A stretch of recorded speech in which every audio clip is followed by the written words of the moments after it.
Той төріне қош келдіңіз, ақ ниетті ағайын. Пейіш бақтай жайқалтқандар анамыздың маңайын. Нұрға толсын мерейлі күнде ажарыңыз. Тойшыл қауым, болғай бізде назарыңыз. Бүгінгі ақ тілектер асыл жанға арналады. Анамыздың 70 жылдық өмір жолы жырланады.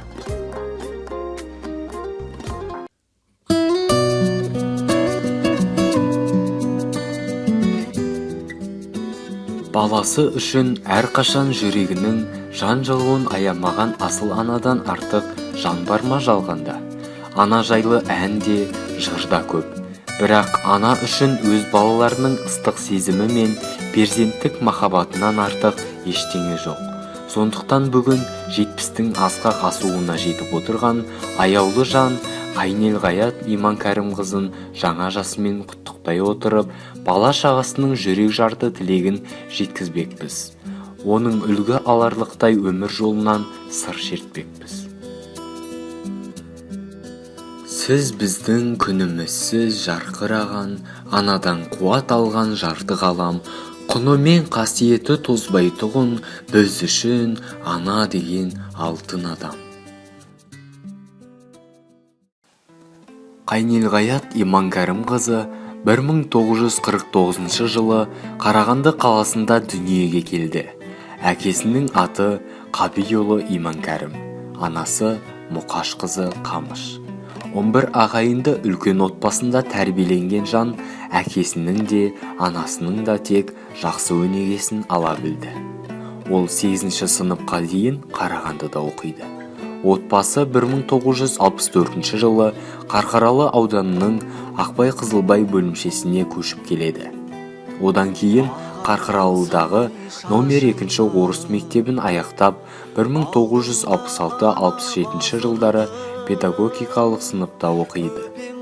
Жоғарғы оқуда армандаған жас бойжеткен оқуын Қарағанды мемлекеттік университетінде орыс тілі мен әдебиет пәні мұғалімі мамандығы бойынша жалғастырады. 1967 жылы ұстаздық жолын сол Ақбай Қызылбай ауылындағы мектепте орыс тілі пәні мұғалімі болып бастайды. Мұғалімдік жолды таңдаған жас маман әрқашан өз ісіне адал болып, мақсатынан таймады.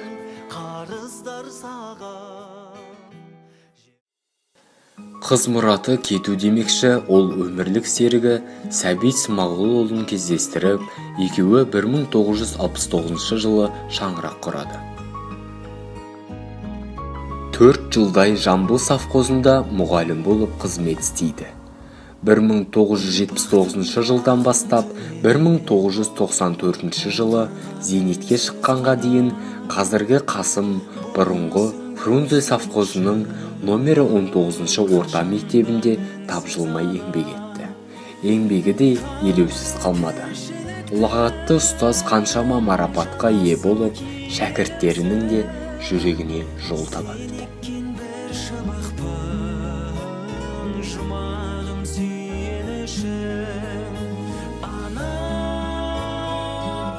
2015 жылы шәкірт жүрегіне жол таба білген ұстаз жинағына жары Сәбең екеуі де жарияланып, тарихтың бетінде бір даңқты белгі болып қалды. Сәбит Смағұлұлы да ұстаздықты серік еткен жан. Бүгінде зейнеткер ұстаз Қазақстан жазушылар одағының мүшесі. Бірнеше кітап жазған жазушы. Ауылдың шежіресін тарқатар қадірлі қариясы. Олардың бір шаңырақ астында отасқандарына да 50 жыл болыпты. Яғни бүгін қос той, алтын той. Сіздердің көңілдеріңіз саф алтындай жарқырап жүре беріңіздер.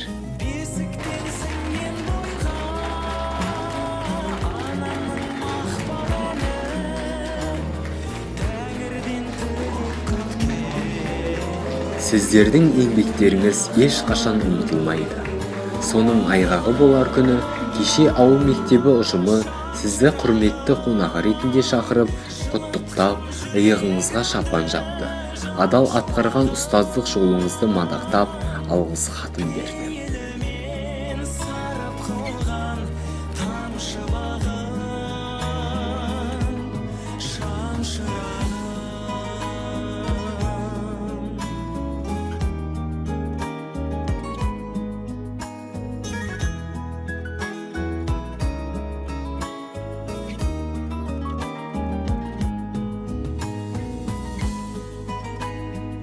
құрметті ардагер ұстаздардың ұстазы Ғайнел Ғаят Иманкәрім мырза.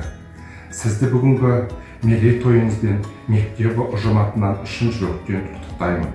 Сізге өмірдің бар жақсылығын тілеймін. Қосағыңыз Сәбең екеуіңізге ұзақ ғұмыр, қол ұстасып, судай тасып, балаларыңыздың қызығын көре берулеріңізге шын жүректен тілектестігімді білдіремін.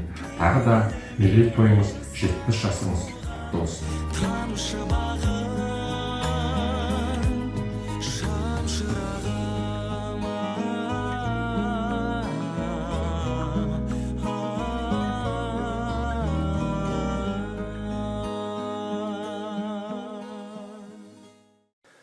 Ұстаз ана болған Ғайнел Ғаят Иманкәрім қызы туғандарына қамқор, достарына адал жан. Ерекше сұлулығы, ұқыптылығы адамды баурап алады.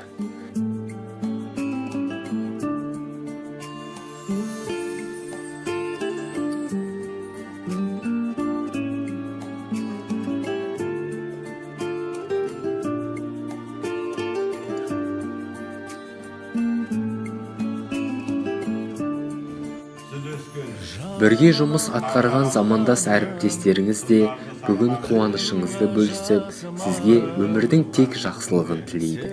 Ал әріптесіңіз Серік Ахметұлы сізге мына құттықтауын жолдайды. 70-не жеткендер жұртына жол нұсқайды. Саясына мың түрлі құстар ұя салатын Жапандағы ғажайып бәйтерекке ұқсайды.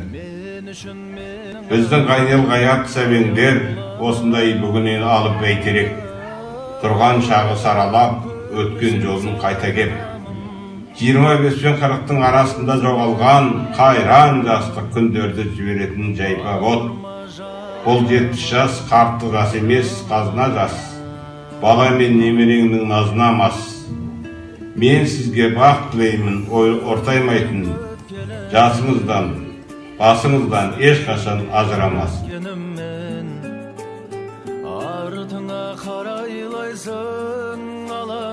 Алты перзентіңіз Гүлайым, Сәулеш, Мағжан, Айнаш, Айнұр, Серік және күйеу балаларыңыз, келініңіз сізге және әкелеріне ұзақ ғұмыр тілейді. Лаулаймыз да, сіз барда жанамызда, қосып сізді сан әнге, сан аңызға, аялаған аққуын айдындай бол, асыл ана жүре бер арамызда. Деніңізге саулық берсін жаратқан, сен сәулесің жерге нұрын таратқан, немере мен шөберені көп көріп, дана әже бол елді аузыңа қаратқан.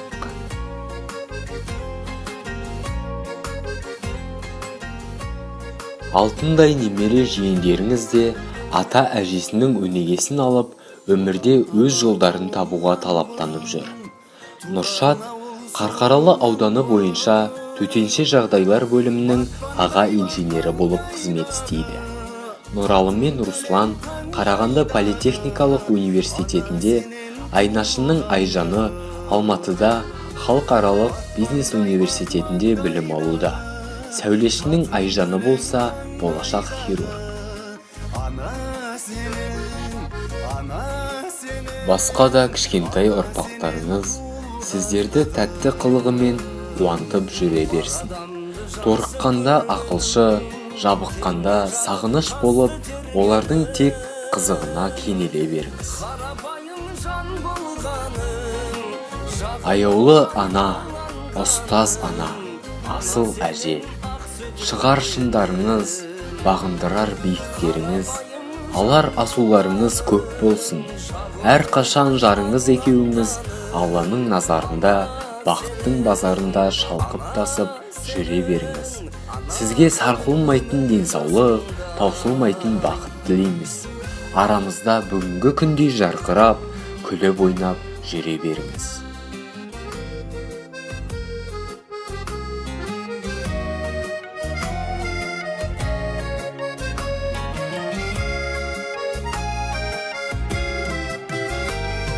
Сағындым ғой ұлым ау сені, жаным жылымау шерей ана сенің Өмірдің әр қырынан іздеп арай, бақыт құсы самғасын сізге қарай.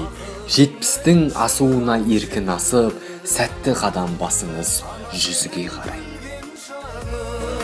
аман есен жүрген шағың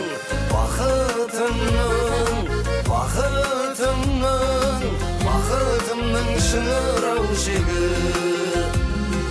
бақытымның шыңырау шегі бақытымның шыңырау шегі